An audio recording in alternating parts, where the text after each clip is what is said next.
안녕하십니까. 이번에는 한번 전차에 대해서 한번 얘기해 보겠습니다. 제가 밀리터리를 좋아하다 보니까 그런 주제 가지고 얘기하는 걸 아주 재밌어 합니다. 어, 이번 러시아하고 우크라이나 전쟁에서 러시아 전차가 많이 깨지는 모습이 보여주고 있습니다. 그러다 보니까 이제 전차 무연론이 다시 일어나기 시작했고요. 이 전차 무연론 같은 경우에는 미국의 이라크 전쟁 시기 때부터 많이 나오는 말이었습니다. 이런 걸 지금 전차 무연론에 대해서 잘 보여주고 있는 것 중에 한 개가 미국이나 독일 등 기존의 전차 강국들에서 신형 전차를 개발하지 않고 있습니다.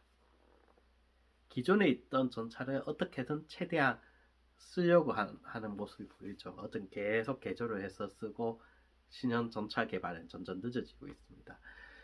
근데 이런 신형전차 개발이 늦어지고 있는 이유들 중에 제일 첫 번째가 전차와 전차끼리의 전차전이 이제 중요하지 않게 되는 것도 있습니다. 음, 전차의 가장 큰 무기는 전차포입니다.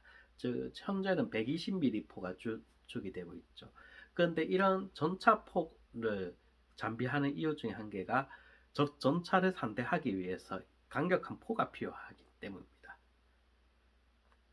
그래서 120mm 포, 55구경자 120mm 포 돼야 적 전차를 확실하게 깨부술 수 있다는 게 현대 이제 전차전의 그 주요한 거기 때문에 대부분 전차가 120mm 이상의 포를 가지고 있습니다. 그게 신형 전차들이요. 한데 이제 전차전에서 120mm 이상 이런 전차들이 새로운 전차들이 120mm 포를 방어하는 것보다 중요한 게 미사일, 그러니까 보병의 미사일을 방어하기 더 중요하게 된 겁니다. 그 대규모 전차전이 벌어질 확률이 점점 낮아졌다는 겁니다. 그 가령 저쪽에 북한에서 우리나라에 전차를 진격해 온다고 합시다. 그러면은 대규모 전차전이 바로 벌어질까요? 아닙니다. 먼저 공군의 공격이 먼저 발생할 겁니다.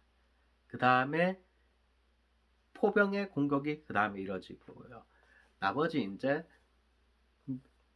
보병 미사일 진지 같은데 어느 정도 방어선이 구축된 진지에 그쪽에 그 음, 북한 전차들을 모아놓고 공격할 겁니다. 그 다음에 잠좀 부대한테 전차들이 상대해서 같이 싸울 확률이 높습니다. 왜냐하면 미사일이 발달이 되다 보니까 적 전차 사정거리 밖에서 충분히 미사일로만 적을 공격할 수 있는 그런 기술력이 많이 발전되어 있습니다. 그래서 우리나라 같은 경우에도 그러니까 예, 미사일을 방어할 수 있는 그런 여러 가지 시설을 전차에 부착하고 있습니다. 먼저 우리 뭐였더라? 연막탄 같은 것도 이제 교란할 수 있는 전 미사일을 교란할 수 있는 연막탄을 쓰고 있고요.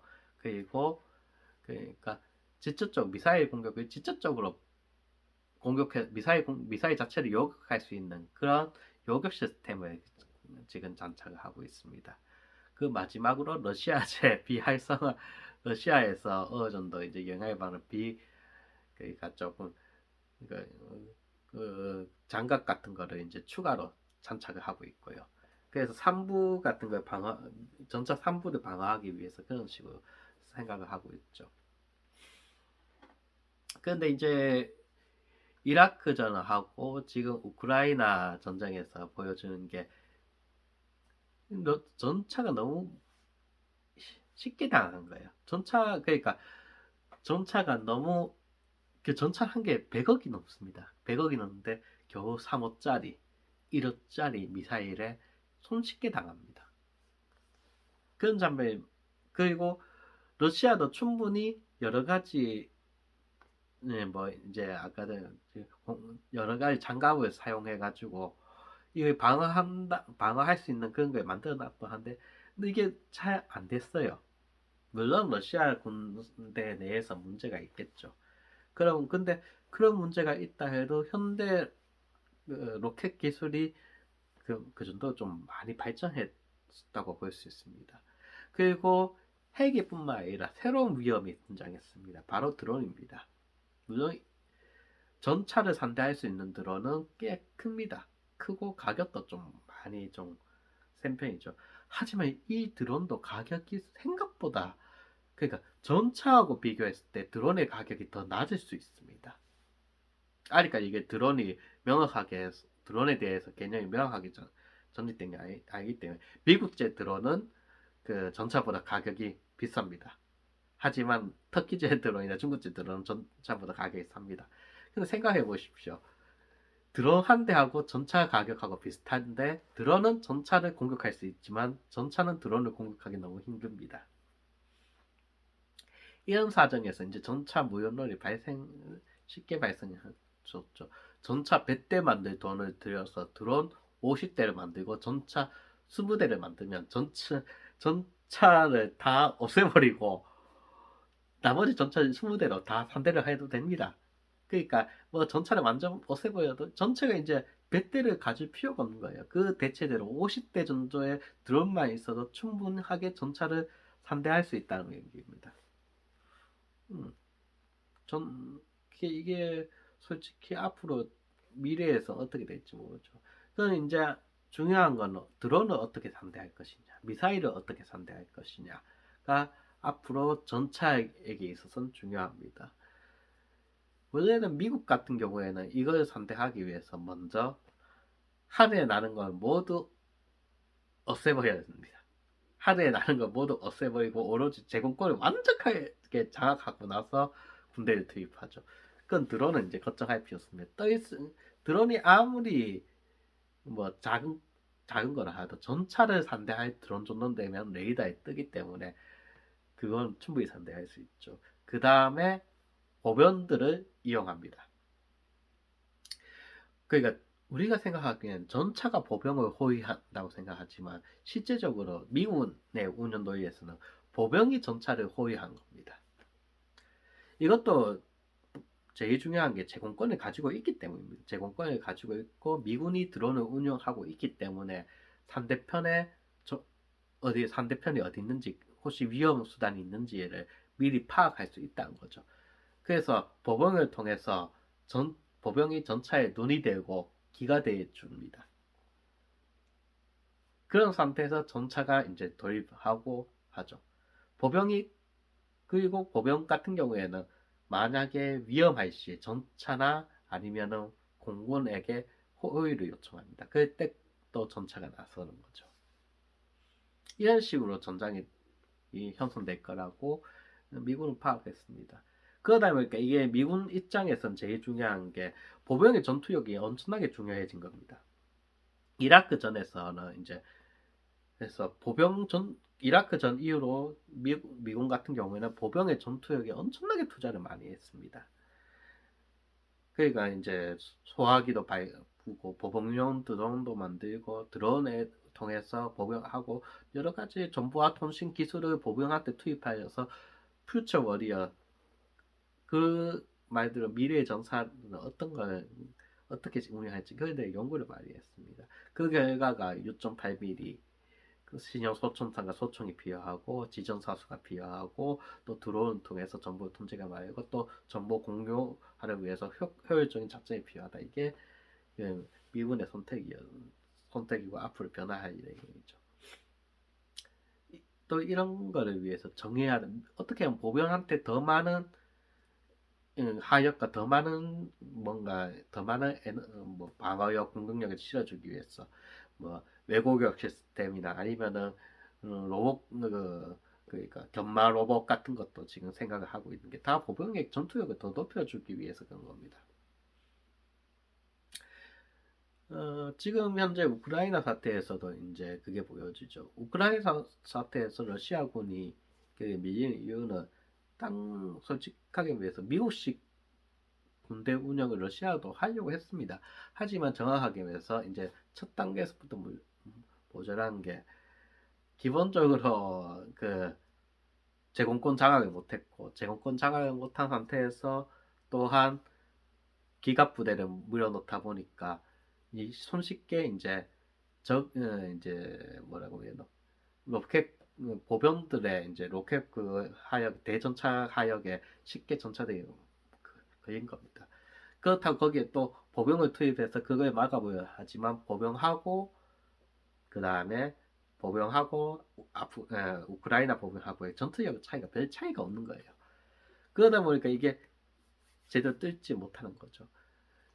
이번에서 또 재밌는 게 헬기를 통해서 원래는 아프가니스탄 전쟁에서는 이런 상황을 헬기를 통해서 극복하려고 많이 했습니다. 물론 그때도 헬기에 엄청난 손해를 많이 봤죠. 그 지금도 마찬가지입니다. 그 러시아 헬기가 많이 떨어지고 있습니다.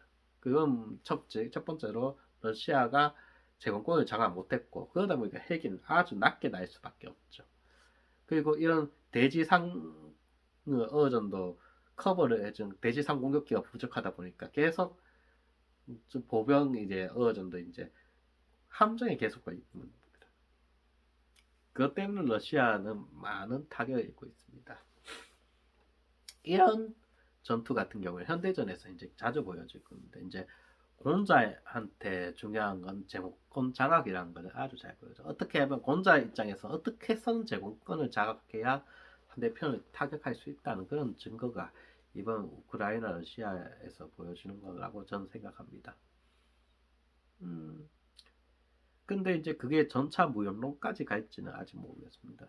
전차를 더 이상 개발하지 않는 이유는 상대편에도 전차를 더 이상 개발하지 않는 게 있습니다.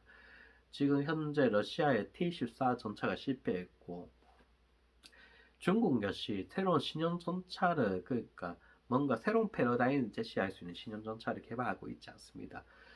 그러다 보니까 미국이나 독일 이런 나라에서 신형 전차를 개발하지 않고 있죠. 새로운 전차를 개발하더라도 어느 정도 기존 전차를 개조를 해서 조금 보시면 알겠지만은 보병 적 전차와 상대하기 위해서 새롭게 전차를 개발한다는 개념보다는 보병 시가전에서 어떻게 견디기 위해서 방어력을 더 중시하는 그런 전차를 개발하고 있습니다. 특히 미군이 그렇죠. 그 러시아도 T-14 전차를 보면은 전차를 잡기 위해서 새롭게 전차를 개발한다기보다는 기존의 러시아 전차의 부족한 방어력을 보충하기 위해서 새로운 전차를 개발했다고 보는 게 낫습니다. 문제는 러시아가 이게 부족하다 보니까 새롭게 전차나 무기 시스템을 개발하지 못하고 있죠. 제가 보기에는 앞으로도 이 러시아 우크라이나 전쟁에 의해서 신형 전차 개발은 전체가 될 것 같습니다. 새로운 전차가 이제는 좀 나오기 힘들 거예요. 오히려 드론이나 이런 조금 새로운 로켓 병기에 대해서 보다 많은 투자가 이루어질 것 같습니다. 그러면 이제 조금 이제 전차 같은 경우에는 새로운 전차가 들어온 것보다 이런 로켓 병기를 막을 수 있는 새로운 시스템이 개발돼야 되겠죠. 그러니까 새로운 시스템이 성립되기 위해서 새로운 전차가 필요하다면 그렇게 그 시스템에 맞춰서 새로운 전차가 개발될 것입니다. 하드킬 시스템이나 안극하면 뭐 반원 장갑이나 이런 거 여러 가지 섞여가지고 될 것 같아요. 그게 앞으로 어떻게 될지는 정확하게 모르겠지만요. 어쨌든 전차는 멋있긴 한데 앞으로 전차가 사라질지 안극하면 전차에 대신해서 새로운 무기체가 나올지 그건 더 지켜봐야 될 것입니다. 혹시 알겠습니까? 아이언맨 같은 무기체가 오히려 러시아하고 우크라이나 사태 때문에 일찍 나올지요. 그거 뭐 어깨 미사일 메고 다니고 빌딩 숲을 뛰어다니는 그런 무기체가 나올지도 모르죠. 이상입니다.